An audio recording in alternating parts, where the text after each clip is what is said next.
Greetings, ladies and gentlemen, and welcome to this latest edition of Tales from Outer Space. And as always, I hope that you enjoy story number 1, Unhuman War Crimes, written by Rednell97. Hello, gentle beings of the Galactic High Court.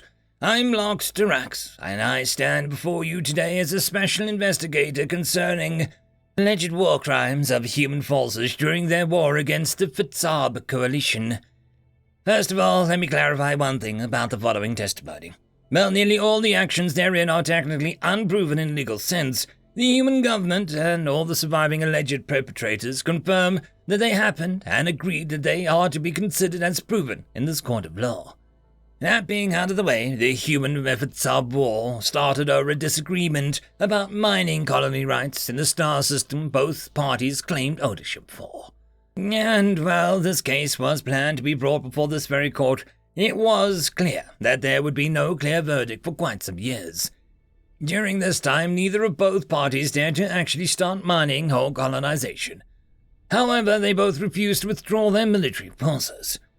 This close proximity of forces in a contested system led to a series of incidents with ever-escalating severity.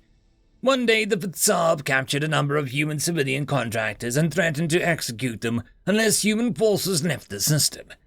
The human government considered this an act of war and initiated a rescue mission, during which human forces fired the first shots of the war. The first 2 years of the war were rather uneventful. For a war, at least.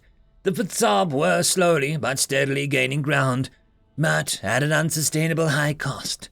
And due to their leaders fearing a moral boost due to this court deciding the original dispute in humanity's favor, the Fatsab High Command wanted to force a quick end to the war and gave the order for the attack. Their forces were sent out to Class 2 planets, New Eden, humanity's nursery world, which never in its existence carried even a single military installation, and another purely civilian world, the cradle of humanity itself, Earth. Within a single day, humanity lost 15 billion civilians. That was about 27% of humanity's entire civilian population.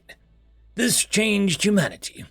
Before that, they were bound, by their own laws as well as their morals, to understand their enemy as people deserving to be treated with respect and dignity.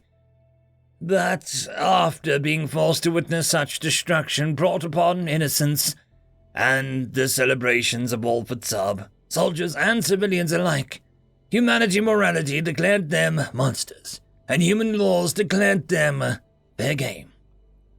That is, when horrors truly started. The human government declared a state of total war. They rescinded all restrictions on weapon types, be it nukes, poison gas, anti-personnel mines, cluster munitions, or anything else. They declared that all protection specific groups enjoyed to be null and void. Medics, wounded soldiers, and civilians were now considered fair game. They commanded that there was no quarter to be asked for nor given, and they promised that this war would not end until the last Fatsab was dead. If you want a detailed listing of all the atrocities committed by human forces, you'll find my full 800-page report on the official comm devices.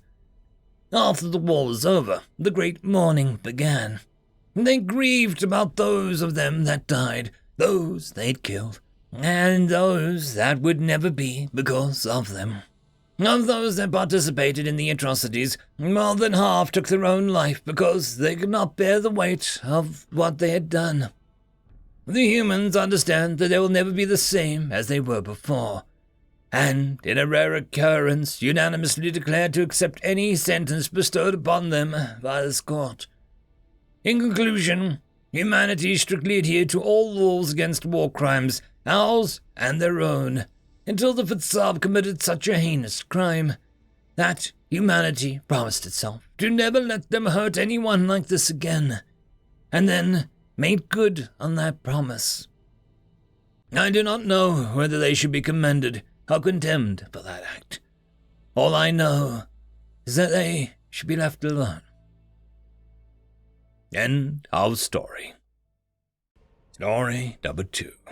Why Earth is a Deathworld, and why it is so unusual. Written by SlowAD2584. You've heard the story of humans of Earth class. They are called Deathworlders. Their homeworld is deadly, with no doubt.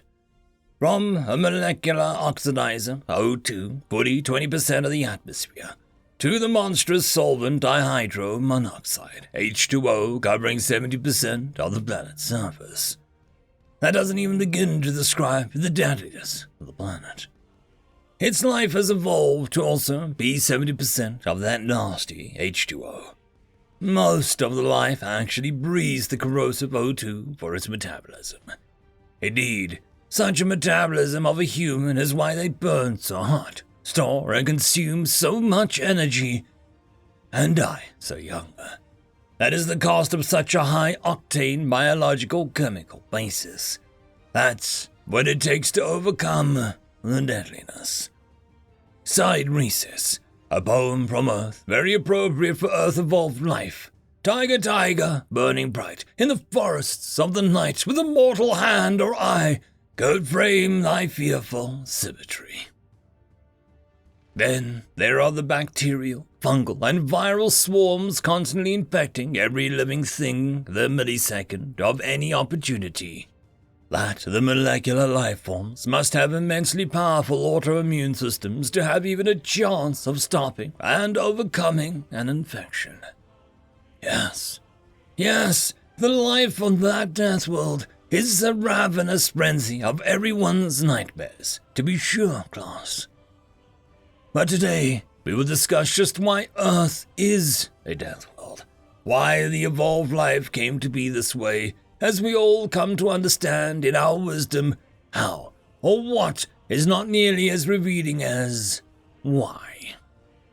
Earth itself is a very rare and unusual planet to begin with. While the humans consider it normal, when we compare a human to any other galactic species, it is quite clear their version of normal is a bit misplaced. Humanity was quite shocked that they were never able to find any Earth-like worlds and any of the stars anywhere near their solar system. It took some time for any of them to realize Earth-like was truly a 1 in 100 billion, for there are truly only 3 other worlds similar to its condition in our entire galaxy. This was the unknown factor for the Drake equation, by the way, class. Earth, from nearly its very beginning, as atypical. In its formative era, it was struck by another terrestrial planet, approximately 20% of the size of Proto-Earth. A titanic collision of the sort during the protoplanetary formation often means a total destruction of both worlds, undoing billion years of accretion in forming the planets. But Earth survived the impact.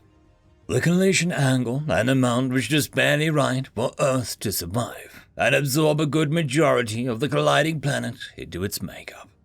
Remnants of this collision settled into orbit and amalgamated to become Earth's rather large moon, being a very unusual 1.2% of the mass of the world it orbited.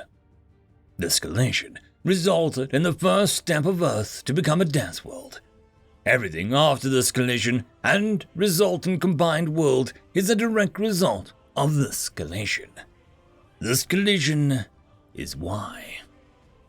Normally, during protoplanetary formation in a protostar formation disk, rocky terrestrial planets get only a certain amount of heavy core elements into their consistency during the process. The Sol system planet Mars reflects a typical formation of properties. With this normal proportion of core materials, typically nickel and iron, as a smattering of heavy radioisotopes, the world's core does not stay molten for much more than 2 billion years before freezing solid. This negates any magnetic field that may have enjoyed, and this loss soon means any atmosphere the world may have had is stripped away by stellar radiation. The worlds, even with liquid water on them, have scant time to evolve life before freezing up and failing, simply due to their naturally accrued internal core materials unable to stay molten and hot for long enough. This was indeed the fate of Mars. that had an atmosphere and liquid surface water within the habitable zone. It simply ran its normal course and died by the time humanity arose. Earth, after getting an extra dose of core materials from the collision, has enough inner core material and heat to stay molten and with a magnetosphere for the entire life of its star. No problem. A true garden world for life to evolve and develop. But on the dark side, this is why Earth has a terrifyingly evolved life that had literally 4 billion of years to figure things out. This is why its crushing gravity of 32 feet per second. This is why humans have to heal and fight off infections so quickly.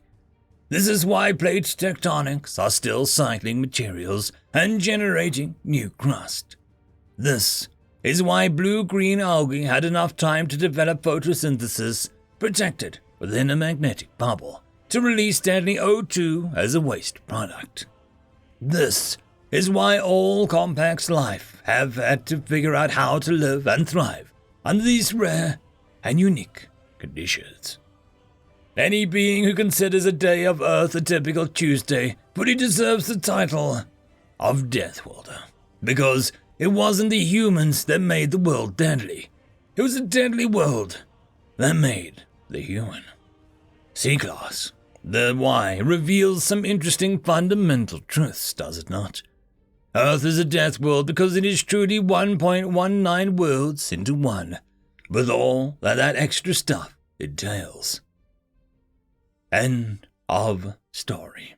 Just a quick shout out to the T5 peeps. Bob the Dragon, Cat Crab Lobster, Data Magnet, Dark Machine, Bezic, Try Again 95, Fudic Yol, Astrea the Dreamer, Caspar Arnholtz, Cam Maxwell, Athelia, Meridian 117, and Jordan Bucksmorm. Thank you very much. And that, my friends, concludes this video. I hope that you enjoyed. There are links down below, both to support this channel and for the author of this fiction. Anyways, I hope you all have a fantastic one, and I'll see you next time. Cheers.